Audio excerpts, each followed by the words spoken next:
Good morning, viewers. This is Kasturi Day.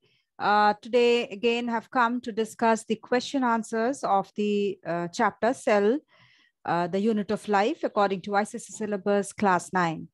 So I was, in my last video, I started this question answer series, and now I'll continue with that. So short question answers I was discussing. So question number 5, I'll start with today. And before that, I want to tell you that I will discuss some ICSE question answers, pattern question answers for class 9 from this class. Okay. So you need to stay with me for that.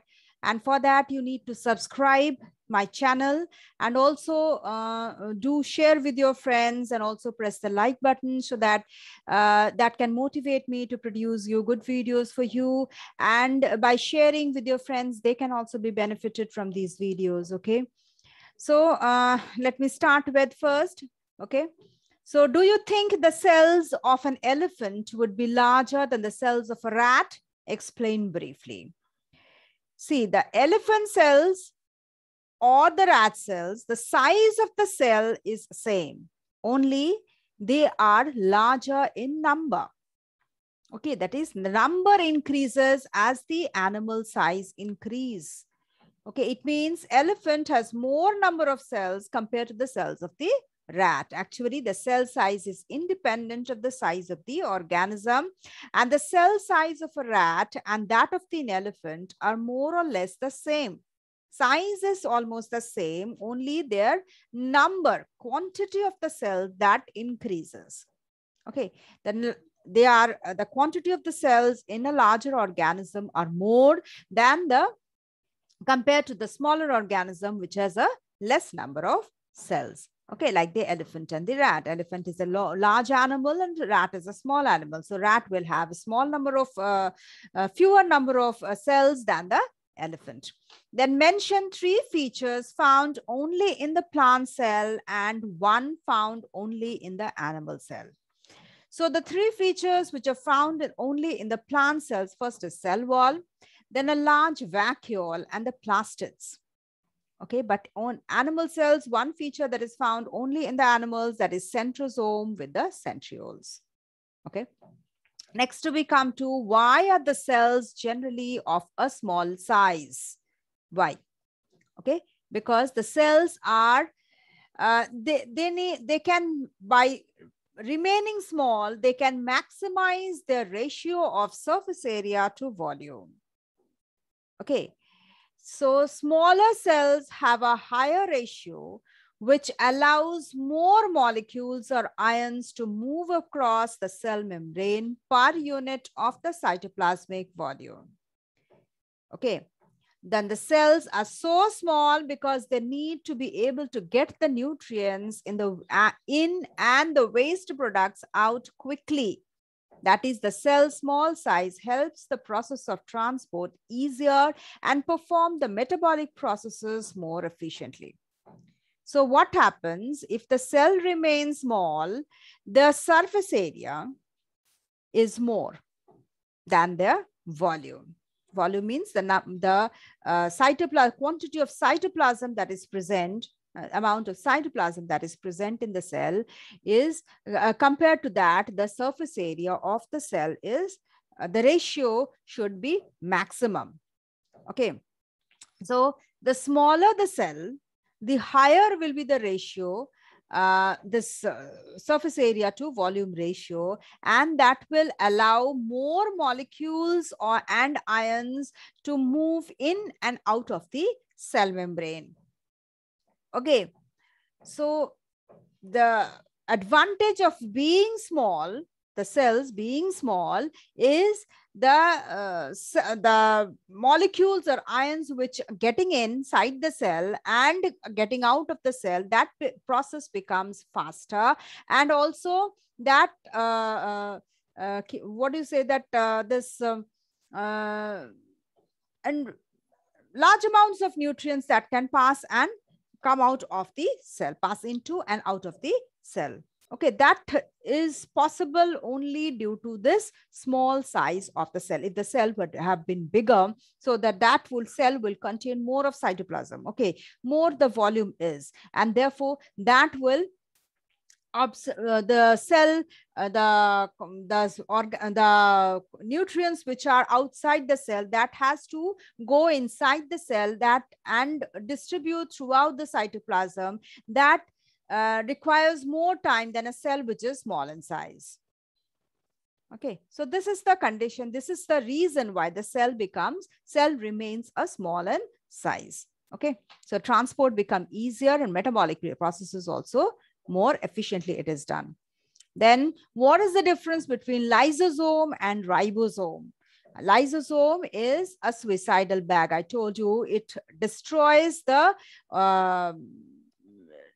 different organelles, that means whatever organelles that are not functioning, or even the whole cell is destroyed by the lysosome. So it's known as a suicidal bag. But ribosomes is the protein synthesis. Its function is that. So they are, the first point of difference is they are the membrane bound organelles, but ribosomes are not membrane bound organelles. Only during protein synthesis their membrane is formed around the organelle, and they get attached to the endoplasmic reticulum. Okay, then lysosome, they are more common in animals than the plant cell.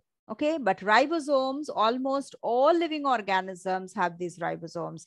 The eukaryotes have 80S ribosomes, while prokaryotes have a smaller size, that is 70S. Okay, this is the size of the ribosomes. For eukaryotes, it's 80S, and for prokaryotes, it's 70S. Then these lysosomes, they break down old malfunctioning cells, and also they destroy foreign pathogens like bacteria and viruses, and even the cell itself. Okay. Organelles are destroyed, old and malfunctioning organelles, then the cells itself which is not properly functioning, and even it destroys the foreign pathogens like bacteria and viruses which get inside the cell. Then the ribosomes, they're responsible for protein synthesis. Next, we come to the difference between chloroplast and chromoplast. The chloroplast contains a pigment which is green in color. Okay, that's why it's a green colored plastid. And chromoplast, that's a colored plastid because it contains the pigments which are other than green. Chloroplasts help in photosynthesis, whereas chromoplast helps in pollination. Okay. Now state the contributions of the following scientists. Rudolf Virchow. What did he do? He postulated that all the cells arise from the pre-existing cells in the year 1858. He postulated that the cells arise from pre-existing cells. Then Antony van Leeuwenhoek, he observed microorganisms in water by using his own microscope, which consisted of a single biconcave lens. Single biconcave lens was the microscope which was first discovered by Antony van Leeuwenhoek. Okay, he was the first one to observe the living cells. Okay, then Theodor Schwann, he proposed that all animals are made up of cells. He told in 1839, he told that all animals are made up of cells. Then Matthias Schleden, he told that he proposed that all plants are made up of cells. So Theodor Schwann told that in 1839, he told that all animals are made up of cell. In 1838, Schleden told that all plants are made up of cell. And Rudolf Virchow, he told in 1858 that all cells arise from pre-existing cells. Next, we come to certain long answers, okay, long question answers. So what is cell theory? And one more thing that Schleden, Schwann, and Rudolf Virchow, all of them, they postulated the cell theory. Now I'm coming to that. What is the cell theory? Who proposed it and when? So in biology, cell theory is a scientific theory which was first formulated in the mid-19th century, and it stated that the cell is the smallest unit of structure of all living things, right? The cell is the unit of function of all living things. So first one is unit of structure. Second one is unit of function of all living things. Third point is all cells arise from pre-existing cells. This theory was propounded by Swan, Schleiden, and Schleiden in 1839 and Rudolf Virchow in 1858. Now mention any three differences between living cell and a brick in the wall. Okay. Now the living cell. Living cell is non-rigid living structure, whereas a brick is a rigid non-living structure. Okay. Then living cell mainly composed of cellulose, whereas brick of a wall that is composed of mainly of soil. Living cell is freely permeable, it's freely permeable, okay? But a brick is impermeable. Okay. Then name the plastid and the pigment. I'm sorry, the living cell is impermeable. It is semi-permeable membrane, but brick is freely permeable. It has some pores, no? Water can pass through. If you soak in water, okay, water can pass through the brick pores. Okay, but living cell, there are semi-permeable cells. Okay. Then, so name the plastid and the pigment likely to be found in the cell of petals of a sunflower, ripe tomato, skin of a green mango, and cells of the potato. So first one, petals of sunflower, it contains chromoplast, and the pigments are xanthophyll, that is yellow, and carotene, that is orange-red. Ripe tomato contains chromoplast and the pigment is carotene, that's orange-red. We know, no, the tomato color, we see that is red in color, okay, orange or reddish in color.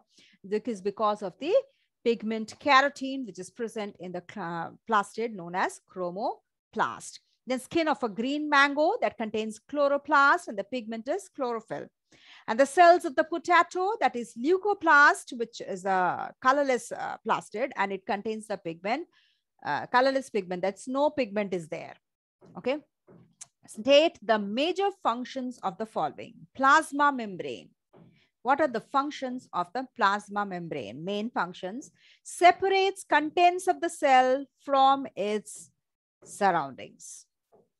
Okay, it separates the contents of the cell from the surroundings. Second point is it regulates the entry of certain solutions and ions.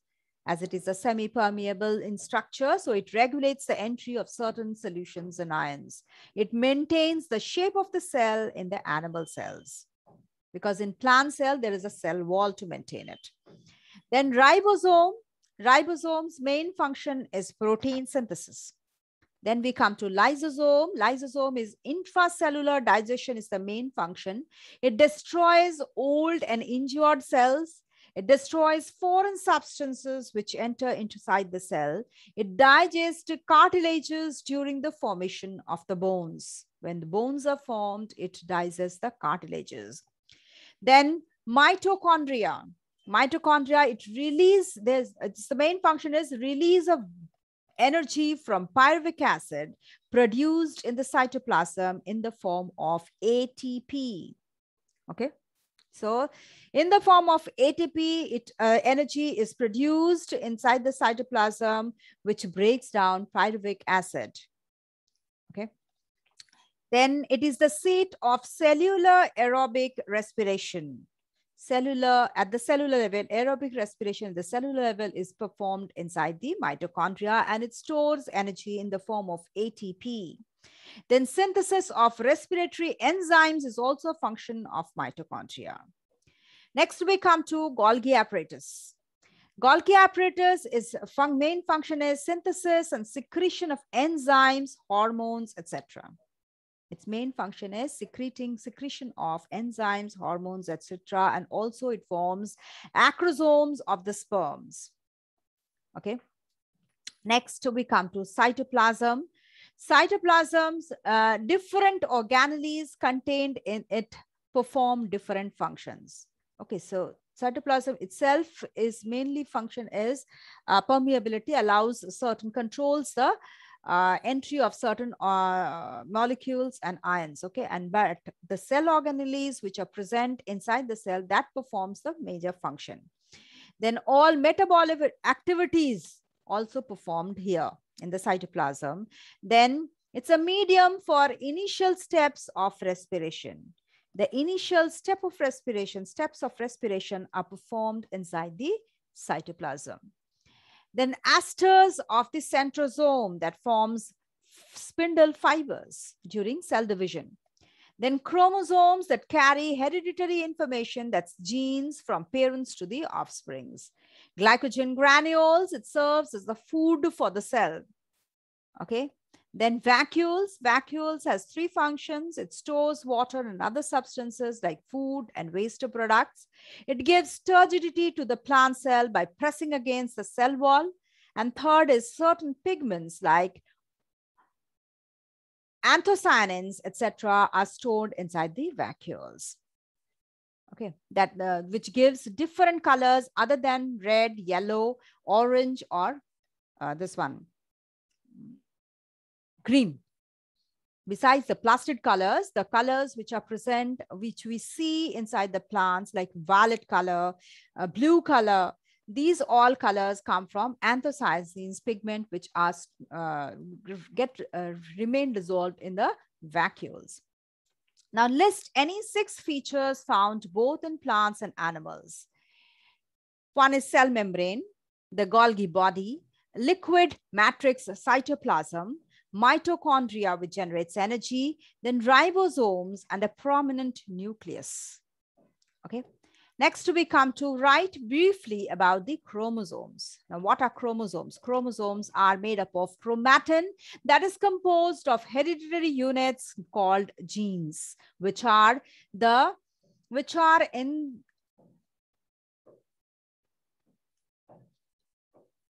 turn made up of DNA. Okay, so chromosomes, they are made up of chromatin. Okay, chromosomes are made up of chromatin, and that is composed of hereditary units known as genes. And these genes are in turn made up of DNA, that is known as deoxyribonucleic acid. Now, therefore, the chromosomes carry the genetic characters from the parents to their offspring through the union of the egg and the female. That is union of egg of the female and the sperm of the male. Okay, so the egg of the female and the sperm of the male, that contains the characteristics, features of the parent, and that is carried by the chromosomes in the form of genes. Okay. Then actually chromosomes are the chromatin fibers which are present in the nucleoplasm, which that thickens and becomes ribbon-like during the formation or during the cell division. Okay, then the number of chromosomes is definite in each species. In humans, it is 46 chromosomes, that is 23 pairs of chromosomes present in humans. Okay, for definite species, the definite number of chromosomes are there. Then write the features of cytoplasm. Okay, now cytoplasm is a semi-liquid substance which is present between the plasma membrane and the nuclear membrane. Then it occupies most part of the cell within the cell membrane. Okay. It appears colorless, partly transparent, and somewhat watery if seen under a compound microscope. Now, many chemical reaction takes place in it. Living cytoplasm is always in a state of some movement. Okay, many chemical reactions are taking place inside the cytoplasm, and the living cytoplasm always in a state of certain movement, because this cytoplasm is a semi-liquid substance. No? So we see the liquid substances, they move around. So like that, it is in the state of movement, the living cytoplasm. Then it has many organelles which are embedded in it, like endoplasmic reticulum, ribosomes, mitochondria, Golgi bodies, then lysosomes, centrosome, centrioles, plastids, all these are present in the cytoplasm. And the main function of it is it synthesizes fatty acids, some amino acids, etc. Then it stores some chemicals like amino acids, glucose, etc. It is a site of biochemical reaction. Here the biochemical reactions occur. Okay. So let me stop here. I'll continue with the rest of my discussion in my next video. So we'll go through this and also first the text videos. Okay. So that will help you in understanding these question answers. And one more thing, which I told you earlier also, that I'll be discussing question answers of the ICSE pattern for class 9. Okay. So for that, you need to subscribe my videos and stay with me, my channel, and you have to subscribe my channel and stay with me with my videos, and also press the like button so that it can motivate me to produce good videos, think about yours, whatever that is necessary for you, so that I can produce you the videos properly, and also that can be helpful for you also. And also do share with your friends so that can help your friends also, so that they can also be benefited. Okay. So thank you for watching and have a good day.